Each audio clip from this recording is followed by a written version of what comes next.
it did touch on some of the real realities of the system, of things that are going on in the system, and to me it's sort of like dangled it out there and then moved back into the entertainment part. For real, it's not like that. It's not like that. It's a lot more serious. It feels good for people because there's character development, so you can empathize with the characters. But I think ultimately the show doesn't address the flip side of it, which is the systemic nature of the quote-unquote the outside and all of the things that lead to women being ushered into prison in droves.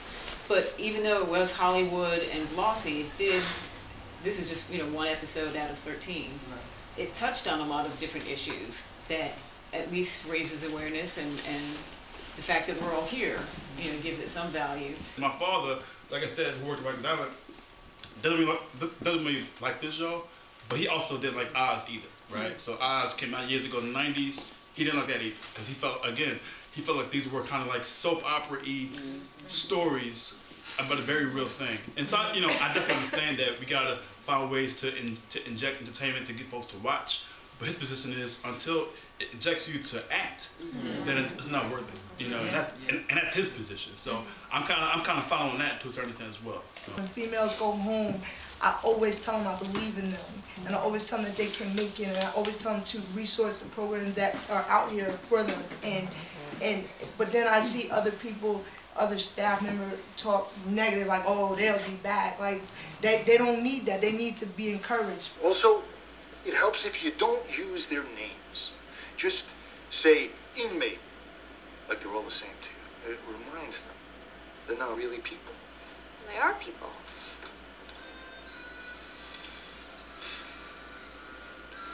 You can't think that way. They are sheep. We feed them. We herd them from one room to the next. They are not like you. You're a woman. And I'm a man. Seeing that happen over and over again in prison.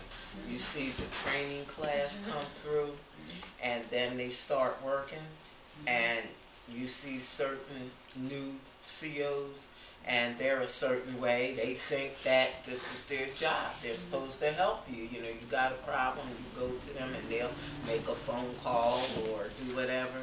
And then they get chewed out, and then their whole attitude changes, and they become just like all the rest of the guards that don't want to do anything, don't feel like they have to do anything, but they don't all start out that way.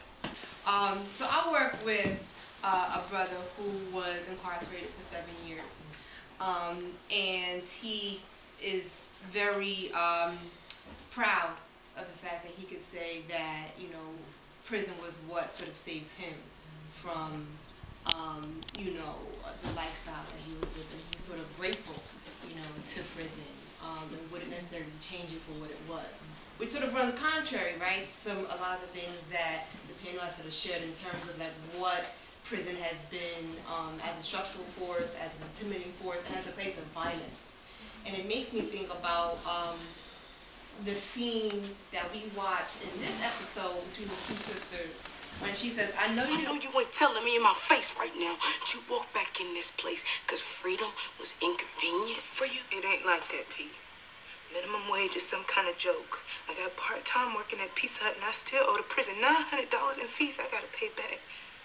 I ain't got no place to stay. I was sleeping on the floor of my second cousin's apartment like a dog. And she still got 6 people in 2 rooms. Everyone I know is poor, in jail, or gone. Don't nobody ask about how my day went. And I got fucked up in the head,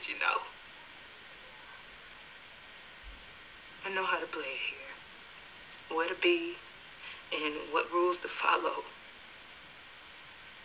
I got a bed. And I got you. Her support network is not on the outside, and that she'd rather be on the inside. So I was just wondering if the panel could sort of speak to that. Well, I think that there is a segment of the incarcerated who may have that experience and are dealing with that issue, but that is by no means the whole picture. And a lot of them that do have those issues is because a lot of time of the lack of understanding of the community in which is out there that about what this person is going through.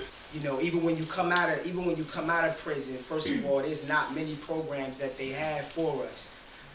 They front like they do, but these programs they're not thorough. I ain't have nobody there for me, and it wasn't really no resources out there, like no programs to help us, no jobs for us to get money. So all I knew was the streets.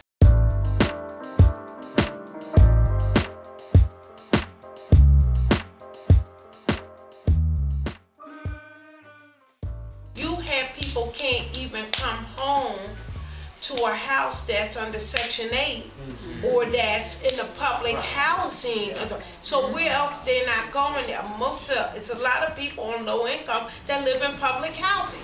A few people use the word solution this evening, and my work has always been as an organizer in different kind of spaces and trying to find ways to build community and build power and figure out where is our power and how can we build and affect change. And like there are people on this panel who have been on both sides of the prison wall, and that seems like so powerful to me. How can we bridge that space and change things on both sides? I also think about people who are working in prisons, are working people. Like, I can't imagine that's a high-paying job. I've never worked in a prison, but I'm sure that's not driving away from the prison at night in a Bentley after you get off your CO job. So these are also working people. It makes me think about what it's like to be in the military and be coming from a shit life, and you join the military to stay out of trouble or to get something better, and you're also engaging and being an oppressor in this way. So how do we break down those walls and start to build solutions? Until gas came in my life, it was it turned me all the way around. My mentality went from a little girl always wanting to fight to I want to be a grown woman and I want to get money and I want to, drive cars and do this for my family and teach the youth that the streets is not the way to go. We could turn this around. All right. I think it's a huge mistake to overlook the need for programs to keep families together. I mean, women and men in prison. What about their children, their husbands and wives, Don't say, oh, CO is here. Nah, I'm a person that works and that has compassion. And I'm one person that can't make a change, but I can make a change myself each day when I'm dealing with the females in here, and I do. And I take pride in that.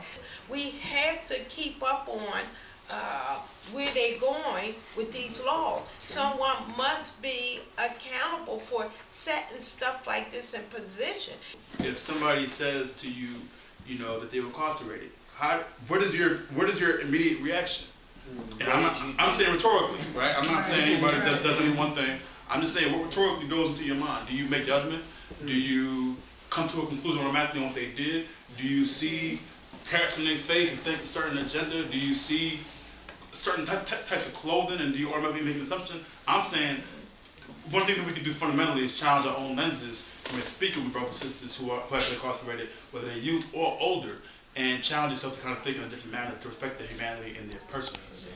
I think what came to this space is so many different experiences, so many different avenues to make change and ideas about how that can happen, and I hope that we can carry that out of this space with us and that the work can continue on and this isn't a night we all came and watched a TV show together. Yeah.